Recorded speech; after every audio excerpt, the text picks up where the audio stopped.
to the Nighttime Show. Our guest today, you know his work from the Dallas Buyers Club and Jurassic World. It's James Dumont.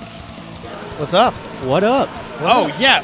Oh, yeah. Oh, yeah. Come on. What? The James Dumont. That guy. The greatness.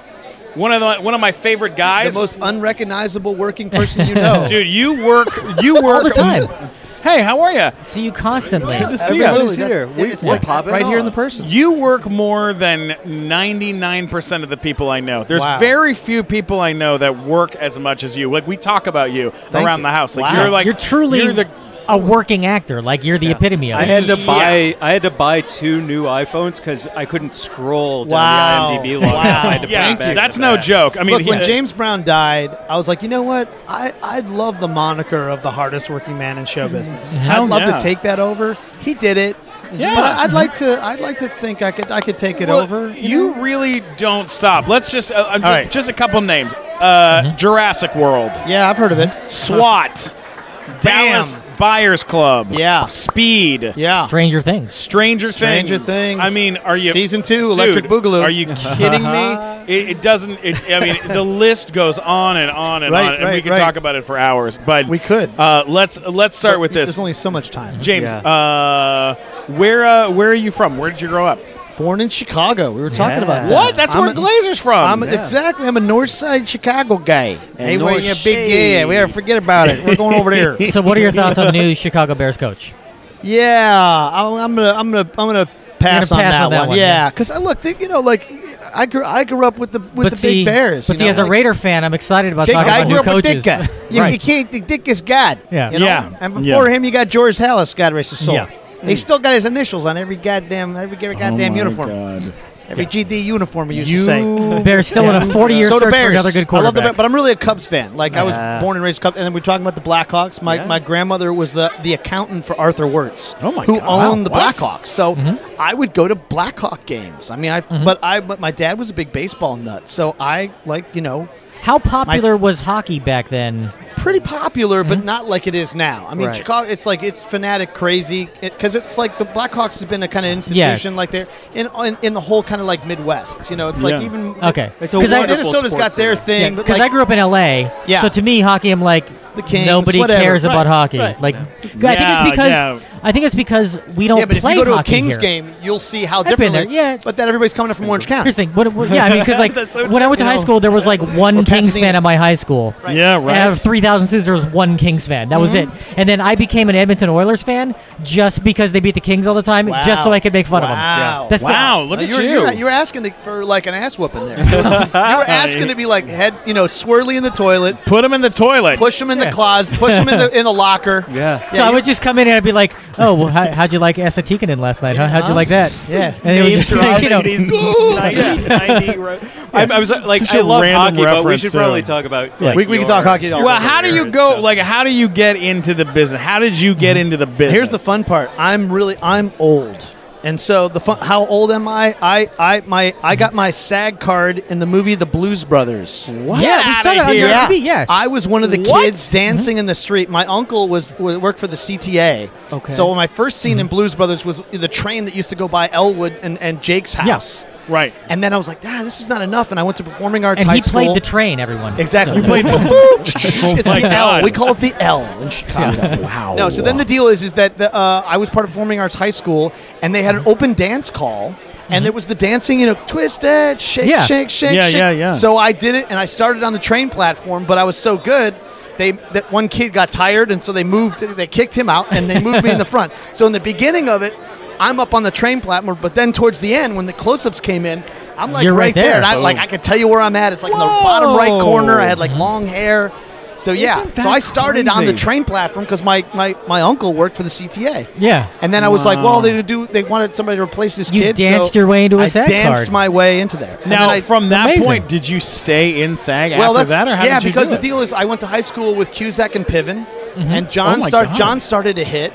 And Jeremy was like, they had we all had the same agent. So if Yeah. John did a movie, Jeremy got a movie, and then James will read for what would read for it was the first speaking role I got was Class, the movie Class. Okay. And all of us actors, Casey Samatsko, Cusack, me, Alan Ruck, These were all like local Chicago actors. So we were all going after the Andrew McCarthy role. But then like some kid from New York got it. Yeah. So we ended up being like the kids that were part of the floor of the dorm on the thing. So that was my first like speaking role. Class. And then I did tons of like, commercials because Chicago they had like the big ad agency, they had Leo Burnett. Yeah. So it was it's they had Sears, they had McDonald's. So I mean, was there a lot more of the entertainment industry in Chicago at that time than there is now? Well, that time was like that's like 79, 80. It's like Blues Brothers, like Thief, My Bodyguard, and then after that was like John, all the John Hughes movies. Yeah. It was like every time you turn around, there's Something a movie was filmed shooting there, in Wilmette, Winnetka, where he's from. So it was like.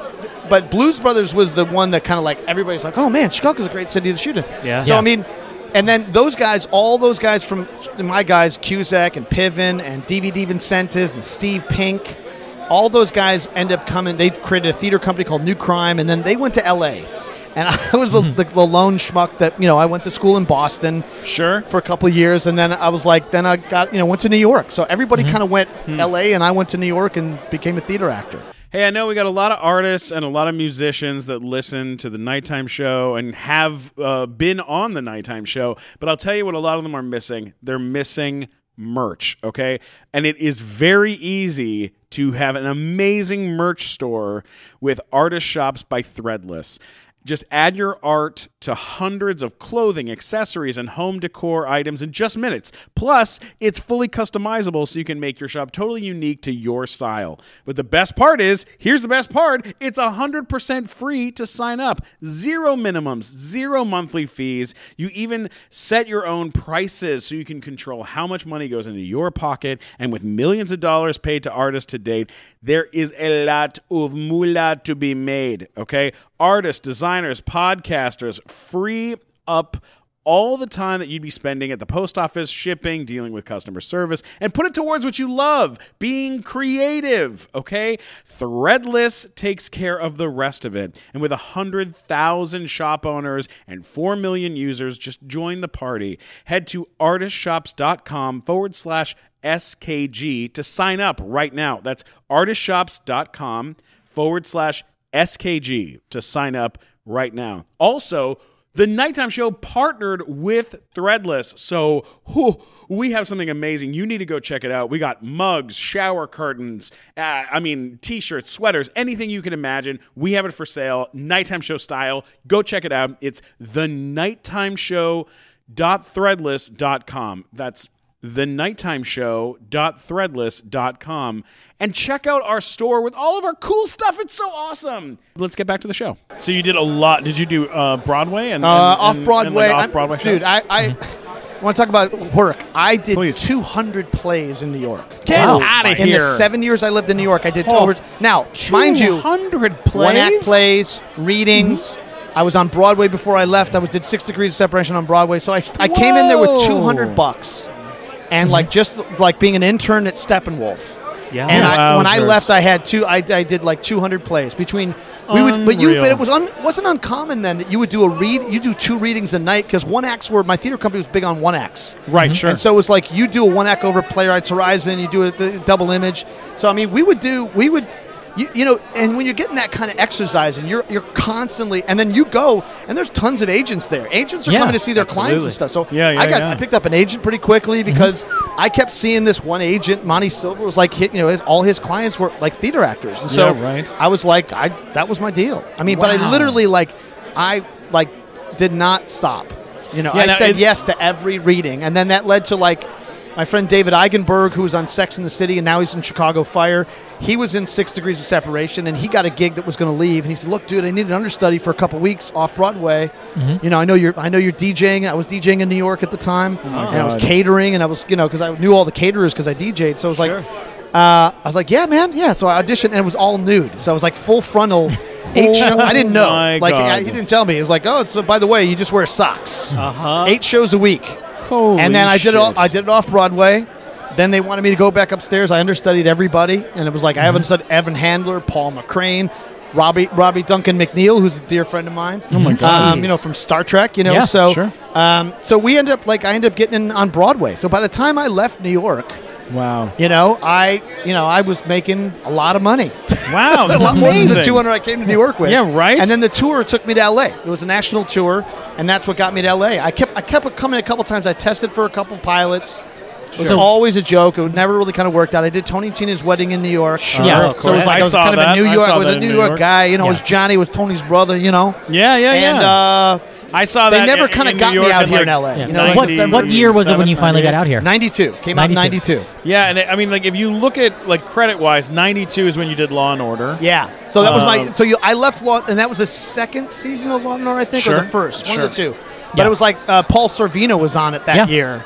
He was my talking God. about his daughter being some great actress. I was like, the next year Next year she wins the Oscar. Gets the Oscar. I was like, oh, Yeah. I guess that Rutgers really worked out for her. She's doing all right in a Woody Allen Then the movie. year after that, she gets blacklisted by Harvey Yeah, and Weinstein. then there's Right. that. Oh, But she's God. still Yeah. amazing, and Paul. She's Sorvino was- fantastic. Yeah. Paul's But a great guy. One of the first big things that you landed was the movie Speed. Yeah, big time. Now, like, walk us through the scene All right, well, the cool- where you are in that movie. I'm in the beginning of the movie. I'm Okay. the Yeah. guy that gets screwdriver to the head. Screwdriver Yeah. in the head. It's the first thing Tone he's planning the set. bomb in the elevator, and all the credits are going, and Yeah. and I was like, oh, excuse me, you're not supposed to be here, sir. And he goes, oh, I got a work order. I said, yeah, sure. Let me show you. Hey, I got your work order. Bam, like my mom is like excited. She goes to the movie. She's like, that's my son. You're dead It in says 3 in the minutes. movie. Oh and then I was my like, God. oh, I didn't tell her I died. So Wow. I mean, I'm dead. I'm dead before they get out of the elevator. You know, Yeah. Of course. And he I goes, remember nothing that was personal. I was like, Oh, that was a Now, see, brutal death. If that too. happens in a movie, I think the move that I would do, I would go to the movies, buy a ticket, go into the first Speed showing, watch myself die, walk out of the theater, go to the next one that's starting 15 wait and minutes go, later, hey. watch myself die again. No, I'd just wait- keep doing that. See, but at that point in time, I was wanted to be so known, and I was giving out movie passes at the time. I was like doing market Yeah. research, and I literally would go when I was doing movie passes. I would stop doing movie passes, hide them in my backpack, and I would just wait for people to come outside of the movie. I'd Oh, be be on like, the oh, promenade. that's I'd the be like, guy. oh, hey, how you doing? Yeah. Hey, that's the guy. Hey, Yeah, that's the guy. Just yeah, got I got a great How porno. I got cool a great is that? porno story about that too. a great porno story. Porno story. Oh. my tell me, my neighbor. please. my- Another stabbing in the head. no, my There we neighbor. go. That's Oh. literally boom. That's what There she we said. go. Yeah. So a guy in my building was an editor for like soft, like Skinamax kind of stuff. Yeah. Sure. And all of a sudden, I was the building manager. It was a great way to like save rent. And he said, "Look, man, I lost my still photographer for this porn shoot. This Like is when Red Speed Shoe came out. Diaries. This is the week that Speed came out." Yeah. And I turned to my girlfriend at the time, now my wife, and I said, honey, can I go? And he's like, he's paying $200 cash. She goes, paying $200 cash? Fucking go.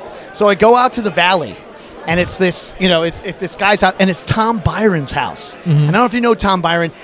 I used to look like him when I was younger, because a friend of Okay. mine goes, hey, man, you look like this porn star Tom Byron. I was like, what? And he's trying to talk to me, because all of a sudden the word got out that I'm a legitimate actor, and I'm in Speed. Oh, okay. And he's asking me for advice. You know why? Because he got this script from this guy named Paul Thomas Anderson. He was going to be the lead. They were looking at him. He was going to be Dirk Diggler? He was going to be Dirk Diggler Oh, before holy Wahlberg. shit. So he's asking me like acting advice. I've never told this story Whoa. before. He's asking me acting advice on set. And the weirdest thing is, like, you're taking That's pictures and you're amazing. thinking this is a great thing. Because I was Yeah. with this woman and I'm like, I'm talking to her and we're talking about Buddhism and spirituality and next together. And she goes, I gotta go. And I was like, okay. And then 10 minutes later, there's guys like just defiling her in, Yeah. in her ear, every nose, every, and I'm like, Christ. wow, that just kind of messed with me. Like Yeah. I just Yeah. like I'm having like a regular normal thing, and then And that's just her job. And then this is your job is to be Wow. defiled in every hole possible. God, isn't that and then insane? that, and coupled with like him asking me for like acting advice. Yeah. And I think they're real serious, and they want me to screen test and. And Isn't they that got this amazing? Julianne Moore in there, and I think she's known. And, Yeah. and he's like, what? I was like, that's a how, cross- how do you give an That's a acting crossover advice that's to like only an known? successfully happened Yeah. like twice Yeah. in the history of movies. Right. It's like, And I ended up Yeah. working with Mark Wahlberg later on, in Deepwater Horizon, and we got really tight, and then we got real close when we came to Patriots Day. We still have stayed close. And I got to tell you, man, that work. I mean, his work in Boogie Nights was, I mean, brilliant stuff. Yeah. I mean, like, there's a great director in there, but I mean, the arc of that character and the karate, and I mean, like, I told him, look, man, I was like, he goes, no, I'm a big fan of yours, he says, and I was like, well, I've been a fan of yours for a fucking long time. I can swear, right? Oh, man, yeah, say what you want. Oh, that's right. It's Glickman's show. Of course, I can fucking swear. You say whatever the fuck you Yeah, want, I'm a James fucking. It's David fucking Mammoth. So that was. I can't believe I told that porno story. That's a great story. But you know what? What's weird is too, like every once in a while, a porno type person will hit up because at the Comedy Store they come around the comedy clubs, and then they go, hey, I'm thinking about doing stand up. They all want to be comedians. They all want to be funny, and we're talking about girls and guys. Yeah. They will show up. And I had a cock up my ass the other day, and do that bit. That's the bit. That's gold, man. Do the double, the double Put dong. on the double dong. Oh yeah, do that one. Oh yeah, they all want to do that. They all want to be a part of it. On my back, love that. Yeah, I know. Yeah, that's very awkward. It's a weird standing O. So where do we go? Where do we segue from here? Well, actually, I do have a question. Here we go. Please, good. Yeah. Where does this work ethic come from? Because you're talking about like acting while doing all of these other jobs that are to fuel this passion for acting. He saw this woman who was dedicated to her craft, and she took 12 cocks in one night. Yeah. If she could take it in every hall, so can I. Yeah. I can dish it out. No, that's a good question because I really am a workhorse. Yeah. Like even when I'm here in LA, I teach an on-camera workout.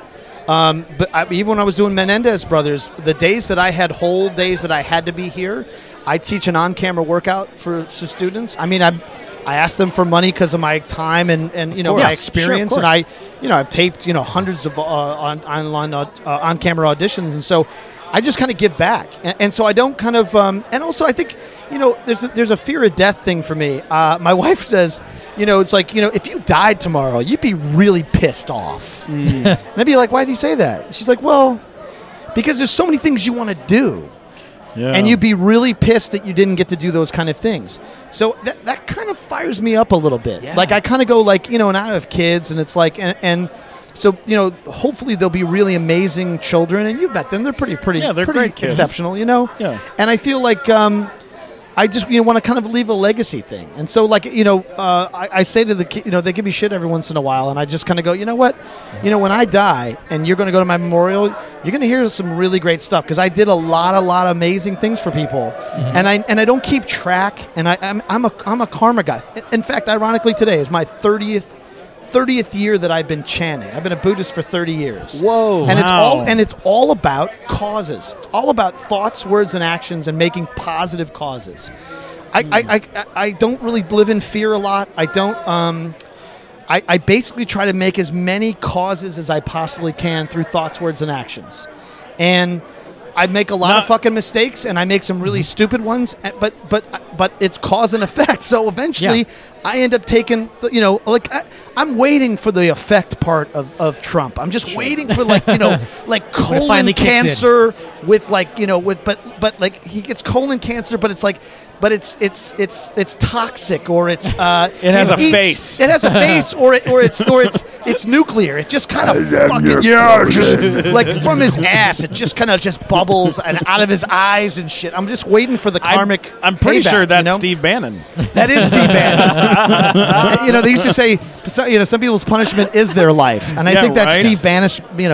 So my point is that's my drive. Is I kind of go. I only got so much fucking time, and I mean, dude, I'm not joking. Every single time that when you and me are talking, and then you go, oh, by the way, I go, oh, what are you working on? And you go, oh, I'm doing a movie with Oprah Winfrey, and it's going to be this really, really big movie. And then I go, in my brain, I go, wow, that's like in most careers, like if you look behind you on this wall, there's this wall right here behind us. You can look at these people that are on this wall, and I'm not going to say any names because I don't want to be rude, just in case they come and do our show. But a lot of them, when you look at the names, that's the only role that they're famous for. That's what they're known for. That's what they're known for. Yeah. How dare you? Scott Bakula's on that wall. Hey, my dear friend Scott's lovely. I love Scott Bakula. I love Scott Bakula. He's Captain Archer. No, you love him. This is why I said don't say the names, you son of a bitch. But look at Kim Cattrall, right? Kim Cattrall, Sam on. She's done. No.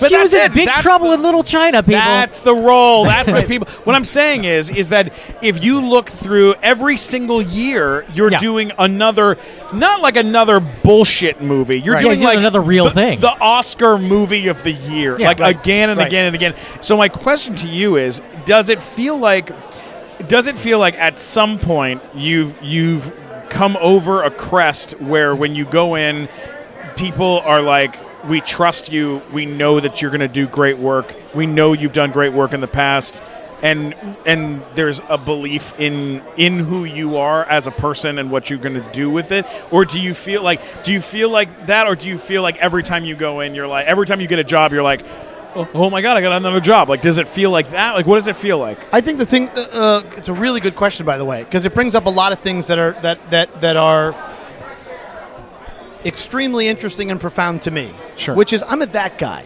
You don't recognize who I am. I don't make a lot of money, but I work a lot. Sure. And what's interesting is when you're working with these people, you're on equal terms. The minute they say cut, like I did War of the Worlds with Tom, and we got very close, and we talked about all different kinds of interesting things because I was into music and the club scene, Studio 54. I was shocked that he was very forthright with like people we knew, the bartenders, he was a bar back at Studio 54. Oh my God! And we knew, and we had a quick shorthand, but the minute that they said cut, 3 fucking bodyguards circle around him, and I was like, "Hey, Tom, I'm right here." But like, Yeah. So Yeah. when you're working with them, you are on, because you're an artist, you're on equal terms. But the minute they say cut, you're fucking nobody. You're just another fan, another person. Yeah. Very, very interesting. The moment they said cut, 3 guys come over, give him copies of Dianetics. And I'm exploring this whole idea. I'm not going to get into details, but I'm exploring this in a creative and artistic way.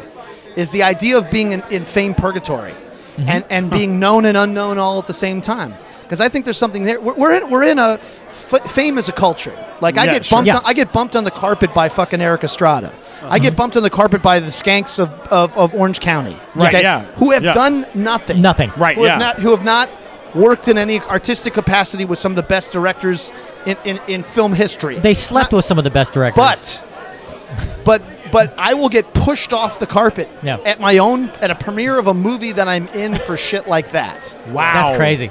And That's you have to go insane. like, how do you fucking, you got to have the cojones. So for me, I just kind of go, the last laugh is, you'll just go, fucking that guy, he was in everything. Oh, I remember that guy. So I mean, at some point, I'm hoping to break out of that guy and go, that's James Dumont. Yep. Sure. But for now, like even at the Golden Globes after party for HBO, this one young girl comes, she goes, "You're on fire. You're in everything. Like you're in everything. You Yeah. should be very proud." And I'm like, "I'm dancing." She goes, "Let's dance. Let's celebrate that shit." And Yeah, I go, right. and I do. So there's I don't know if it really kind of answered your question, Yeah, but it's a very humbling experience to be. And then when I went to the HBO party, it was like, Dame Helen Mirren's like, "Well, if it isn't J. Parnell Thomas from Trumbo." Wow. Like, I just showed up That's at the amazing. fucking HBO party, and Dame Helen Mirren, Oscar winner's like, "Hey," and then she's like, "Hey, James, how are you?" And I go, "How are you, Helen?"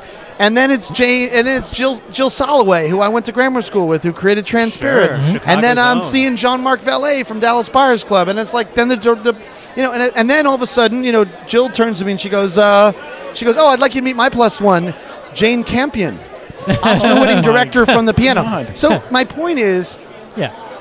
Wait, by the way, no effort is lost. By the way, how crazy was it that Buzz Aldrin was there? It was pretty crazy. That was the It fucking was a most little bit bizarre. crazy.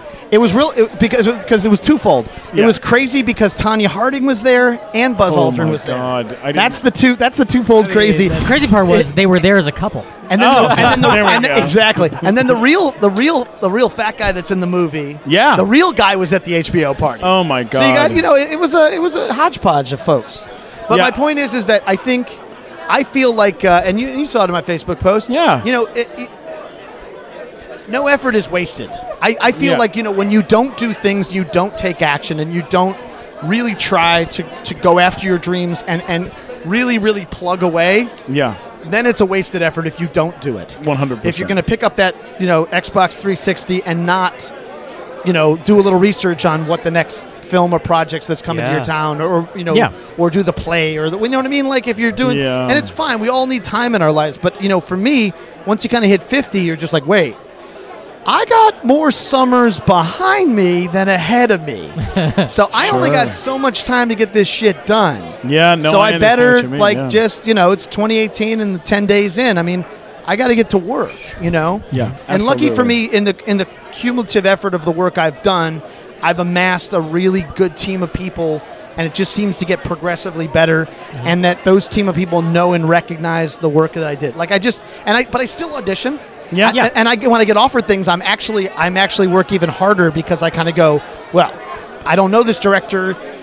The TV producers pick this thing, so I better be really good, because he doesn't even know me. He knows, But then I get on set, like I got on Timeless, and like the writer of the show, he's like, dude, your audition was amazing. Like we still talk about it in the office. Shit. Incredible. So when you're doing these auditions, like to me, they're actors audition more than they work.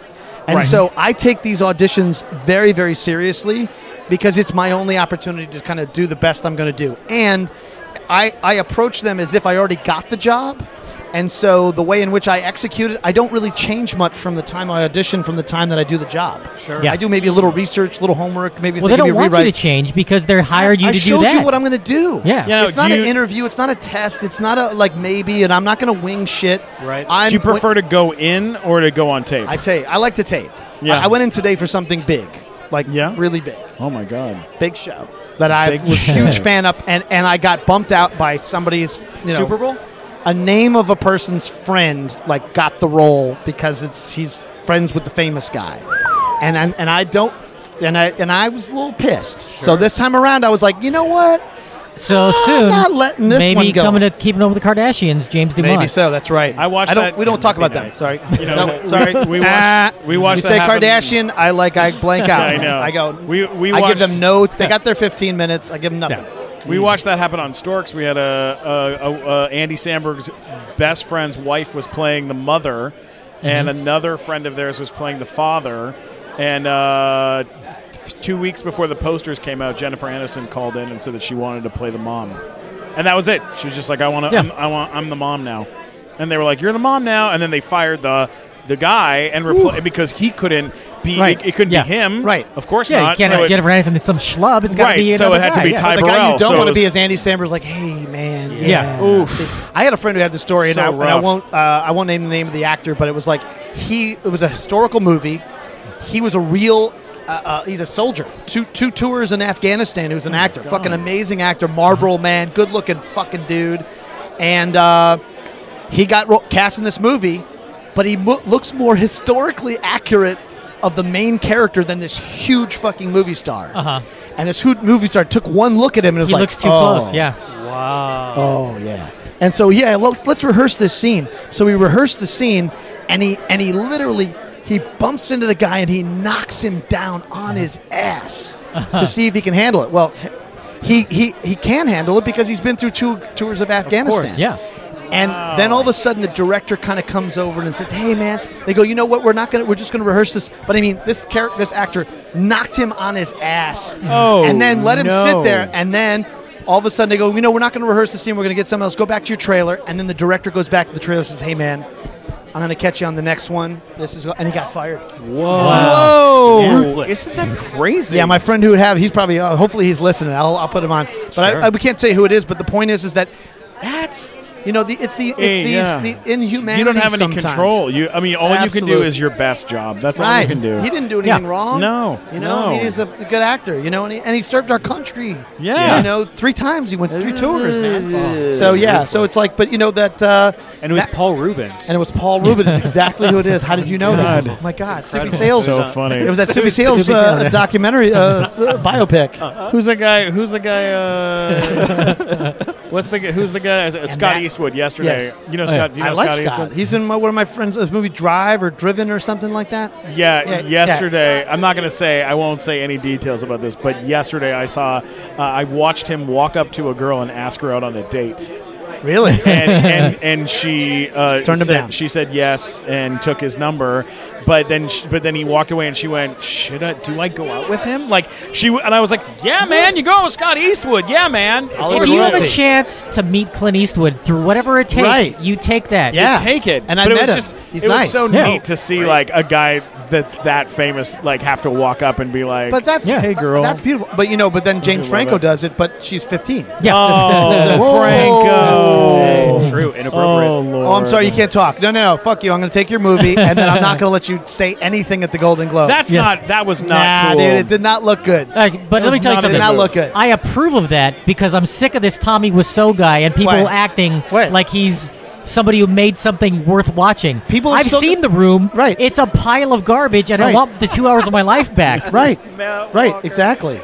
Yeah, I mean Matt's got a So real he'll problem make his with money it. on the back end. He gets it on the back end. Yeah. He'll be fine. Tommy Wiseau's fine financially. Nobody's hurting for Tommy. Just And nobody's really hurting for James Yeah. Franco, and I think James Franco's going to be just fine. So is Yeah. Dave. But it was one of those moments where you watched it and you're like, oh, like, oh. Oh, you didn't because- do that, did Because you? the thing was, Couldn't- he called him on stage, and he's like, "Hey, Oh, yeah. Tommy, get up here. This is Hey, our moment. Come on, here, Tommy." come on here. And he's like, "No, you're Hey, not talking on go the get mic." your go get your Yeah. fucking shine Yeah, box, get the Tommy. shine box. That's what it was. Yeah. because you know he I don't was shine gonna- shoes. No, get your fucking time box. Go get your shine Yeah. box. He should have accepted the award with him. Absolutely. 100%. Just and just arm let in him arm stand there. and let Just them like- do it yeah, together. Absolutely. Come on. Absolutely. Because if he, you know what it would have been like? He would have been like, I just want to thank Dave, Franco, Tommy. Who do you want to thank? I want to thank the garbage and the person they live above me, Martino. yeah. You know, like something. The guy at the Kinko's that did my resumes in the beginning. Yeah. You're a He, great guy. he always did a great job. I want to thank Mark. You know, just like very uncomfortable. Absolutely. Hey, we got to wrap this up. Yeah. James, So- where can people find you on the internet? I've heard things called the internet. I have an open Facebook page, but my LA one's full, so I do the New Orleans. So hit me up in New Orleans. New Orleans. And New then Orleans. it's James Dumont, Facebook, and Yes. then James K. Dumont is my Twitter handle. Very nice. And then on the gram of Instant, Ooh, the yeah. Instant of Gram, Yeah. it's just James Dumont. Very Your basic- nice. Your basic, We'll get him there. Yeah, reach Get out, him say there. hi. Reach out, say hello. Say I saw have a James Dumont Film Festival this Yeah. weekend. Seriously. That's what I'd say. That Well, would I think You know what? 200 hours. Before I close, I'm going to do one thing. So you should do these 3 movies because they're a trilogy and nobody knows this. Okay. Lone Survivor, Deepwater Horizon, and Patriots Day are a trilogy that Wahlberg and Peter Berg wanted to put together. Really? So watch them in order. They're very Are you in interesting. all 3 of those I'm in movies? 2 of the 3. So it's not so Holy bad. shit. But my point is that, no one knew it was a trilogy, and that's because is they're about Patriots real Day- people and real. Isn't Patriots Day about Exactly. about the bombing in Boston? Yes. Did they bomb the Boston Marathon so they could make that movie? No, but we were also shooting the movie with Jake Gyllenhaal too. Gyllenhaal was like Yeah. that same movie, and he's amazing in that film too. But no, Well, I think- but that's a trilogy that no one kind of really knows Yeah, about. I've never thought of but it that like way, yeah. Peter and Mark wanted to make Video. movies about real people under real dire circumstances and straits. Yeah. What does a person do under the most extreme? Their good and bad come out in the most, and that's a kind of a cool stuff. So what was that? Well, Is this- let me see. it's Burris, right? Yeah, Glickman's taking. What? Glickman's photobombing selfies. I just put my head against his back. Do you know who it is? yeah. This guy? Yeah, we talked to he's him the earlier. stuntman. Stuntman from Batman Oh, the Batman's Batman. Stuntman. Wow. Yeah. He's the greatest. Well, I thought the glasses were. I thought the glasses were just being kind of cool, but I think they're for medical purposes. I think Yeah. it's a prescription. It's possible. It's very possible. Yeah, but I would He say d- he- James. he now smells have you very good. interviewed Bert? Yes, course. we Okay, talked oh, about it no, earlier. no, First interview no, of I the night. don't want him waiting Yeah. because he's the star. I'm Oh, just, hey, come But on. I'm saying, James, you're now at a point where I think you're transitioning from being that guy to them saying we want a James Dumont type. right. Yeah. I think you're at that point now. I Because think now so. it's Or they like, want a younger James Dumont. Yeah. That's what they're looking for. I want a younger, skinnier James Dumont.